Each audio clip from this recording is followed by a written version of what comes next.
why parents should have their kids involved with self-defense, not just parents, but adults. What do you think about the crime in America and about our children, about how dangerous it is for them in the world? Or, we're in the U.S., so here, even in California, but in the U.S., without learning something that can help protect them? I talk about it daily.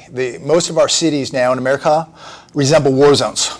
And when you look at the amount of kidnapping in America, anybody with a child now who is not teaching their child self-defense skills like jiu-jitsu, I think you're making a huge... Irresponsible. Very irresponsible. I think it's critical now, mandatory, for parents now to make sure that their kids, I don't know exactly what age that would be, but I think everybody's parenting skills and ages of kids is different, but I think at some point you have to have this introduction with your kids that it's mandatory now, because the amount of people and kids that go missing every year in this country, I think it's over 1 million people a year go missing in America every year. And you look at this business, $152 billion a year. I think that it is absolutely 100% critical that your kids learn these type of skills now. I think it's absolutely mandatory now, part of life. And I know I totally agree, by the way. If you don't have your kids involved with some type of self-defense, I have 2 children of my own. My opinion is, what are you doing? Very irresponsible. Yeah. But I know a big thing that a lot of people talk about when they want to get their kids involved, or even adults who want to get involved to be able to protect themselves because of the crime, the war zones that are happening all over America. Yeah. It's usually the investment. The cost is too much. I can't afford it. There's, that it's expensive to do these things. And what would you say, to the people who think to themselves like it's too big of an investment? It's something that they want to try to avoid because of the cost. I'll answer it like this, because I hear this a lot when people go, have no gold or no silver because it's too expensive. But they're drinking $8 lattes at Starbucks and posting pictures on Facebook. They're going out every Friday, Saturday night, having $20 cocktails at the bar. They're going on weekend getaways to Vegas, spending $1,000, or they're gambling at the casinos here. You name it. They have a nice shoe collection. They're driving a nice car. Typically, they probably can't even afford, but there's just things where you can cut things out of your life and make some sacrifices. You're never going to get ahead in life, in my humble opinion, unless you make sacrifices. Nothing's free. Not everything's cheap. But what is your health worth? What is your physical safety worth? What is the safety of your children worth? Maybe you have to cut something out in life. So, a lot of people are living so beyond their means. And then they go, I don't have any assets. I have no net worth. I can't afford to work out. Why is that? Well, put down the $8 and $10 lattes. Stop going out to dinner every week. How about just packing a brown bag lunch and not spending $15 or $20 every day for lunch? Because I'll tell you, you go out to lunch now, it's $15, $20 pretty much everywhere. So you just got to think about where you can cut something out and make a little bit of a sacrifice. Invest in themselves, right? Invest in yourself. You have to invest in yourself at this point. Nobody else is going to but you. And these are skill sets that you pray to God you're never going to have to use in real life. I pray to God I never have to sell any gold or silver, because I know at that point, if I am, we're in a very, very bad place. And if you have to use your jiu-jitsu skills on the street, you're in a very, very bad place. But you will thank God that you have those skills. You will thank God you have that gold and silver to sell, so that you can buy other assets and survive a depression. Again, it takes one altercation. And, think about, if you really, really got hurt. And it's not about always winning a fight. Maybe it's just surviving and maybe just getting enough space and enough distance to get away. Or, for some people who carry, I'll say, boomsticks or heaters, I'll keep it at that, maybe you just need to get access to that. So you need to create distance, you need to create some space. It's a great thing to have. These are skill sets, ladies and gentlemen. These are assets. I put jiu-jitsu the same place I put gold and silver. These are assets in human life that you must have in order to survive tough times. And some people out there don't believe that we're heading into tough times. Look, I'm looking out the window right now. I'm watching the news today. I see nothing but tough times. Financially, we've never seen this economy shattered as it is now. And morally, we have never seen the lawlessness in this country that we are now. And think about, not in our lifetime. Not in our lifetime, and not my mom's lifetime, not my grandparents' lifetime. Think about if we ever had a cyber attack or grids go down or we have a dollar collapse in this country, nobody can rule anything out now. Just go back to the last 2 years, what you lived through. Anything is possible. So at the end of the day, nobody's coming to save you. You can sit there and wait for the police to show up an hour later, but at the end of the day, you're going to be responsible for you and your family. No more excuses. I mean, the excuses. There's so many things I know that people give as far as reasons why they can't do something like this. Just no more excuses. My back hurts. My pinky hurts. My toe got stubbed. My toe got stubbed. Work is tough. I had a long day at work. I mean, excuses. Yet these people like to talk. That they're doing everything, that they're prepared, that they talk to themselves in third person sometimes. These kind of people, they talk this big talk, but they don't walk the walk. And there's a big difference of talking and walking. You've got to be able to walk the walk at this point, ladies and gentlemen. We know, just looking at the crime out there, going back to crime, and just watching some of these shows that I watch, interviewing some of these felons and how they pick their victims. They pick their victims in just how they walk. No confidence, hunched over, looking at their phones. If I see one more person assaulted, they're looking at their phone. Crime doesn't have excuses, man. I mean, crime walks the walk. They're committed. They're between a criminal. When you see those interviews, I mean, they're telling you. I mean, they watch and study people that they are. They're looking for prey. Yeah. These people are committed, and most people out there are not committed. So that means most people are going to lose. And with that said, work on your weaknesses. I mean, if you don't have excuses, if you want to protect yourself in those self-defense situations, like, work on your weaknesses. I mean, JB is going back to the group classes and all the lessons that JB, he always works on his weakness.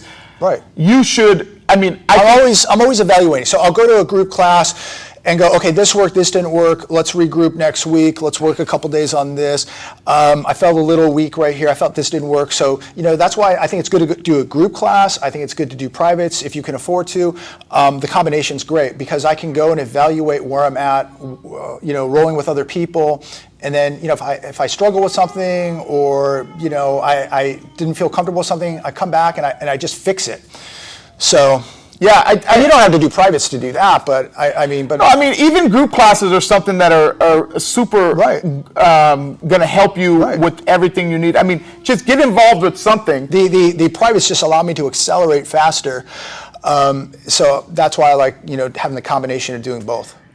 So, like, speaking about all the things, I mean, we've covered a ton of subjects, but another thing I feel so privileged to be able to have JB and be able to talk with him and kind of discuss with him all these different things. But one of the things I wanted to make sure, I know he's given you a ton of perspective on the questions that I had, but I wanted him to give you a little bit of an opinion of where he thinks things are right now, what he thinks about jiu-jitsu, how has jiu-jitsu been something that's helped him in everything, and what he can just talk to people about whatever you want to talk to, whether it be finances, jiu-jitsu, anything that you think of that you think would be good for them. I want to make a point before I forget that goes with what you just asked. We were just talking about excuses. Advice. Right. And we were just talking about excuses. Heed this advice.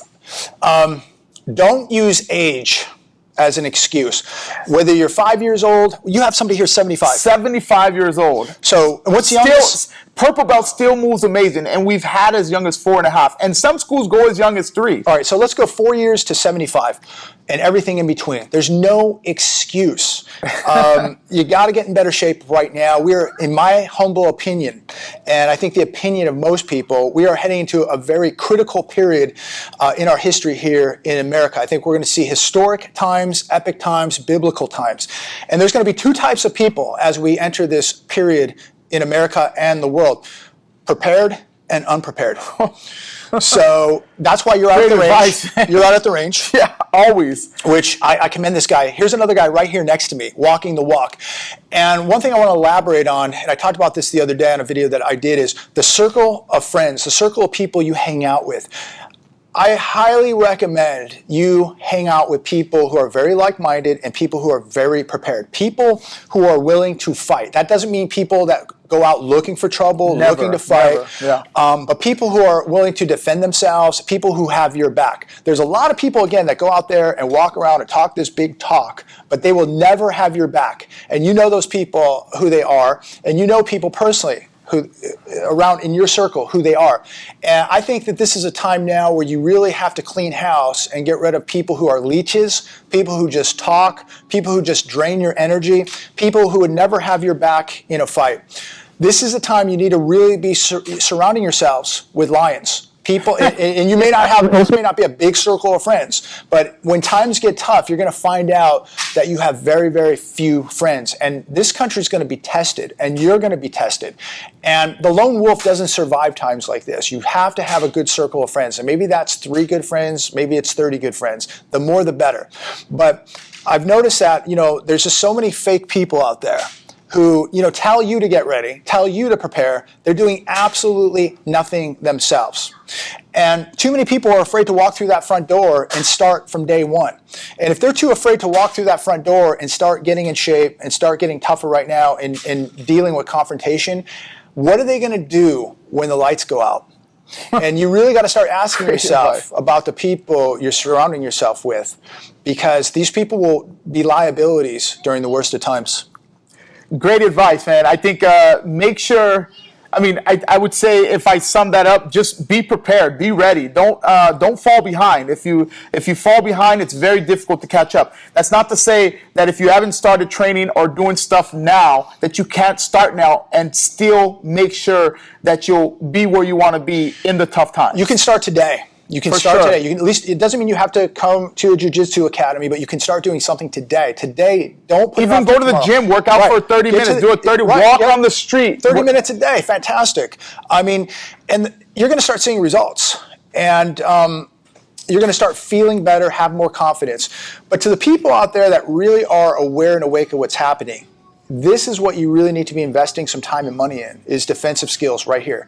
If I know a lot of people, I'm at the range, I can operate, I can do all that. That's wonderful. But what if you can't get to that heater? What are you going to do? This is, I think, a great compliment to anybody that carries, somebody that's tactically trained. This is a fantastic compliment to all that. And I just going back to what JB had said earlier in the conversation, and I've been saying this for years, being involved with Brazilian Jiu-Jitsu for 17 years, and the thing I've been saying is 95% statistically of all fights end on the ground. So even if you're out on the range and you have other skill sets, most times, in most situations, you're going to, even if you can use those other skill sets, you're going to be taken to the ground. So can you defend yourself long enough to be able to use those other skill sets? And if you're learning or practicing Brazilian Jiu-Jitsu, which we focus solely on the ground, I believe the answer would be an astounding yes. 100%. How many videos have we watched with law enforcement taken to the ground, and they're getting themselves in very, very big trouble on the ground? And so you got to be comfortable on the ground. You got to be comfortable with somebody on top of you who might be bigger than you, stronger than you. Some people may not have very good skills, but they fight. Yes. And they know how to, they not that they really know how to fight, but they fight.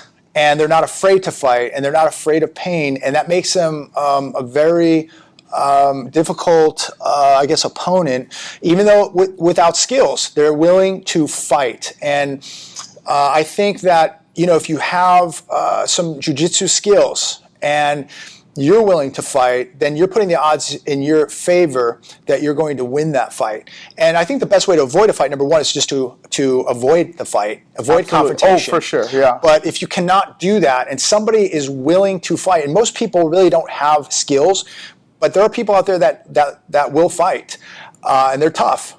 But if you're willing to fight and not be a victim, and you have the skill set, then more than likely you put the odds in your favor. Nothing's 100%, nothing's foolproof. I understand that. But if you don't know how to fight, if you don't have a fighter mentality, and you have no skills, then I guarantee you're probably going to lose against somebody who is just tougher than you and willing to fight harder than you, you're going to lose. Now, versus somebody who can fight, who has the skill sets, and who isn't going to panic as soon as somebody grabs them.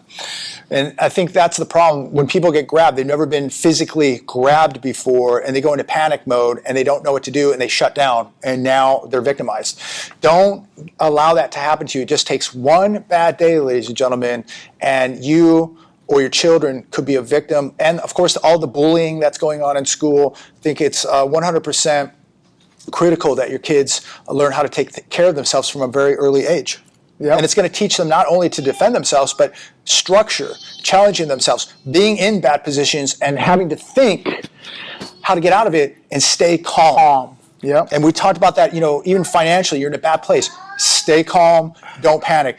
People drown in swimming pools because they panic. Yep. Go get more loans to try to pay off the things that they're drowning in. Right. Go do more things to try to get themselves out of the just be calm. And great advice, man. I think that's amazing advice. So this has been an amazing video.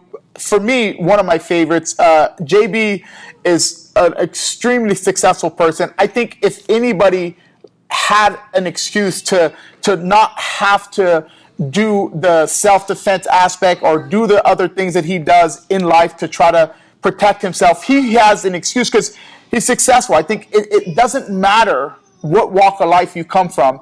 If you are serious about protecting yourself, you got to get involved with Brazilian Jiu-Jitsu. And I'm really happy to have him as a guest. I'm really excited for you guys to hear and see all of the advice that he gave you today. And let's see, man. I hope, let's see, we can get him in another interview in the future and talk. I'm really curious about your guys' comments. Anything you guys have, I want to know if you guys have. If you have questions for JB, if you guys want to, you guys can visit his page. I'm a subscriber. His page is under Jeremiah Babe. So JB is short for Jeremiah Babe. I'll let JB talk a little bit about his page and what it includes and all that cool stuff. Well, it includes what's happening in the real world, especially financially, economically, what's happening globally, and why you should be getting ready, because you do not want to be a victim of what's going to happen economically, and what is happening economically right now is absolutely victimizing people, especially the middle class and the poor. So if you do not take action now, you're going to be in big trouble. Cool. Man, I think that's words of advice. Go check out his channel. Hope you guys enjoyed this video. Make sure you subscribe. Make sure you like. Can't wait to see you on the next one. Thank you so much, JB. It was amazing having you. We're going to train now so we can make sure we get JB ready just in case he has to be part of that 95% statistic. There you go.